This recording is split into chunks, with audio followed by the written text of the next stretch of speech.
Otep à tous, bien-aimés frères et sœurs. Les amis, quel est le problème de l'Union européenne? Quel est le problème des Occidentaux? Quel est le problème de l'OTAN? En fait, il y a un problème qu'il faudrait désormais comprendre. C'est que l'OTAN, l'Union européenne, ils ont une base militaire au Rwanda. L'OTAN a une base militaire au Rwanda. Ce n'est pas moi qui le dis, ce sont eux-mêmes, au Parlement européen, que c'est sorti. Les Européens se plaignent, ils demandent des explications. Que fait la base militaire de l'OTAN au Rwanda? Ça, voilà le grand problème de Kagame, le grand problème du Rwanda. Base militaire de l'OTAN. Numéro 1. Numéro 2. Les pays de l'OTAN ont des entreprises au Rwanda pour gérer les matières premières de la RDC. Je reprends. Au Rwanda, vous avez des entreprises qui sont là uniquement pour gérer les matières premières de la RDC. Donc, eux, cette situation chaotique, cette invasion, agression rwandaise, ce n'est qu'une bonne chose pour eux parce que c'est ça qui les enrichit. Et tant que le Congo va se défendre, va chasser les Rwandais, ça les met mal à l'aise, ça change la donne complètement. Parce que eux, ils ont besoin de ces matières premières. Je ne sais pas si vous comprenez, les amis. Ils ont besoin des matières premières de la RDC. Ils ont refusé de passer directement par le gouvernement congolais. Parce que Tshisekedi, c'est ce qu'il a voulu. Tshisekedi est allé voir tous ces pays occidentaux, hein. Les États-Unis, la France, la Belgique, l'Allemagne, l'Angleterre. Et Tshisekedi les a tous vus et leur a proposé le deal. Au lieu d'aller acheter les matières de mon pays au Rwanda, venez les acheter chez moi. Et puis on va faire un deal. Mais cette fois-ci, ça ne va plus se passer comme vous avez l'habitude de faire. Vous venez, vous puisez tout et puis vous partez. Non, maintenant nous allons les transformer sur place. Et les entreprises qui vont être créées pour ça, vous aurez 50, moi j'aurai 50 et ce sera gagnant-gagnant. Les Occidentaux ne veulent pas de ça parce que eux, ils ne veulent pas parce qu'ils se disent que si le Congo a une partie dans ces entreprises, le Congo va finir par se développer. Et si le Congo se développe, mais ça va déclencher le développement de tout le continent africain, à commencer par l'Afrique centrale. Ce que malheureusement, les autorités, les présidents de l'Afrique centrale ne comprennent pas, en dehors de Kaka Déby qui a tout compris maintenant, qui a agi. Donc eux, ils refusent ce deal, ils préfèrent passer par Kagame parce que là, ils ont ça pratiquement gratuit. On donne quelque chose à Kagame, leur bras armé, et puis bon, lui il fait sa fête avec. Ça, c'est le deuxième grand problème que les Européens et les États-Unis ont avec Kagame, ont dans cette crise. Or, vous vous souvenez que Tshisekedi, une fois étant à Paris, il avait dit, quand les Européens ont signé le nouveau deal qu'ils ont eu avec Kagame, il a dit, vous ne voulez pas venir prendre les matières premières directement par le gouvernement, passer par eux. Ok, je veux voir comment vous allez puiser ces matières premières. Je veux voir comment vous allez vous ravitailler. En fait, Tshisekedi est en train de dire que moi, je veux bloquer la route de ravitaillement. Je veux fermer les frontières terrestres et aériennes, de telle sorte que vos avions ne peuvent plus venir pour chercher ces matières premières. Parce que les avions qui viendront, on va les contrôler. Et depuis un certain temps, les Ouazalendo, ce qu'ils faisaient avec les FARDC, c'est que lorsqu'il y avait des camions qui venaient pour venir prendre le coltan et le cobalt et autres, mais ils les foudroyaient. Donc ça causait des pertes énormes. Alors, eux, ils ont changé de tactique. Maintenant, ils utilisent les drones. Donc, il y a des gens qui sont là à Roubaïa, qui puisent le coltan. Maintenant, ils envoient des drones qui viennent, qui vont, qui reviennent. Je vous avais même parlé de ça aussi. Ce sont des centaines de drones chaque jour qui viennent, qui prennent 1 kilo, 2 kilos, 3 kilos, et puis ils s'en vont avec, et ainsi de suite. Et par jour, ça fait des tonnes. Maintenant, avec la crise qui s'est aggravée là, même les drones là ne peuvent plus passer.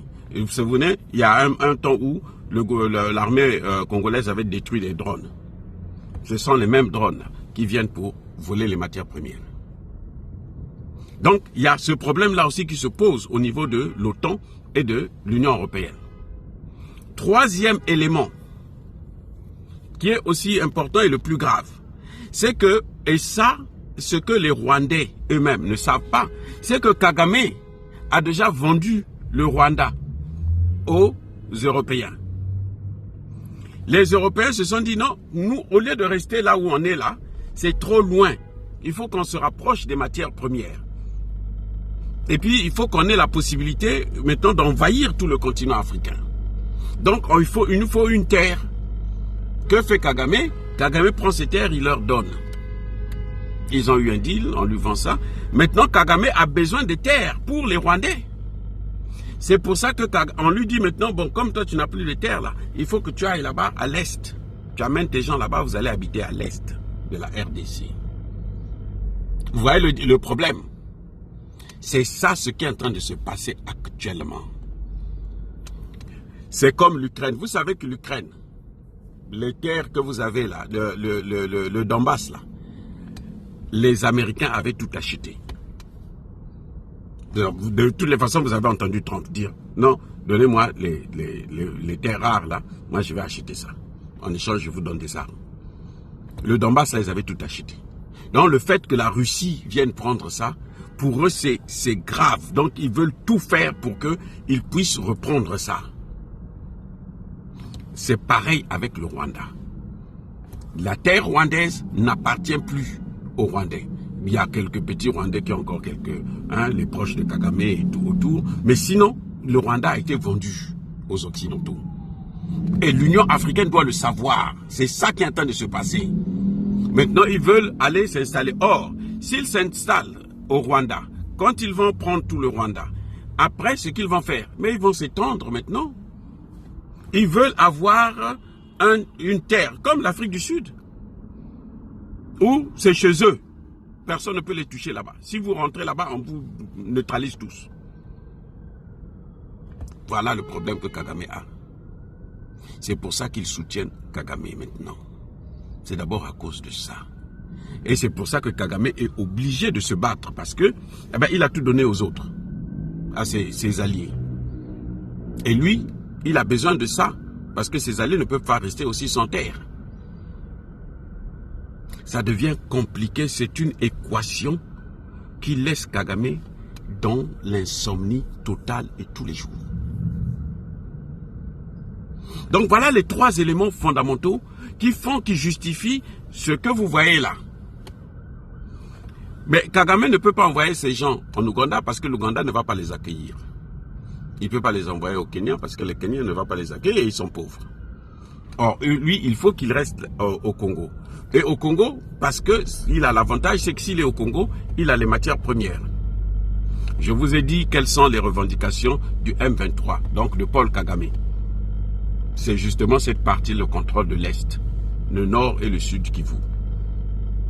Mais ça ne s'arrêtera pas là. Que les Congolais ne se leurrent pas. S'il y a des gens qui disent que, par exemple, oh non, mais le Congo est grand, on peut leur laisser ça et tout, et puis on aura la paix. Non, ça ne s'arrêtera pas là. Ça va continuer jusqu'à Kinshasa. Et après Kinshasa, ils vont sortir au Congo-Brazza, au Cameroun, Centrafrique, ainsi de suite. Voilà ce qui est en train de se passer.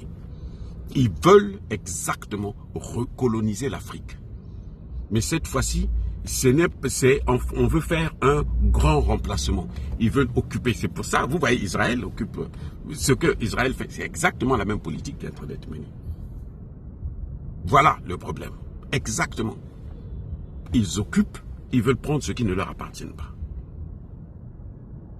On le fait à Gaza, on le fait au Liban, on veut le faire maintenant en Afrique. Ils ont essayé dans le Sahel, c'est le même projet. Ils ont essayé dans le Sahel, ça a échoué. Ils sont allés au Niger. Là-bas, ils voulaient mettre la base de l'OTAN. Tout le Niger, on voulait en faire une base de l'OTAN. Ça a échoué. Maintenant, ils sont aigris. Donc, le Congo, là, ils veulent tout faire pour réussir au moins au Congo. Ce que, bien entendu, ils ne pourront pas. Parce que le Congo, ce n'est pas l'œuvre d'un homme. Ce n'est pas Ça n'appartient ni à Tshisekedi, ni à qui que ce soit. Ça appartient à Dieu. C'est Dieu qui a donné cette terre aux Congolais et qui leur a demandé. Ils ont l'obligation de contrôler cette terre, de protéger cette terre et de le léguer à leurs descendants jusqu'à l'éternité. Soyez bénis, abondamment bénis par le Dieu des Kémités, par nos ancêtres évangélisés. Mais que tous ceux qui persécutent le continent africain, le pillent et le déstabilisent, qu'ils soient noirs, blancs, chinois, arabes, juifs, indiens ou qui qu'ils soient punis, maudits, foudroyés, neutralisés, écrasés, effacés par le Dieu des Kémités, par nos ancêtres évangélisés. Vive l'Afrique éternelle, j'ai dit et j'assure.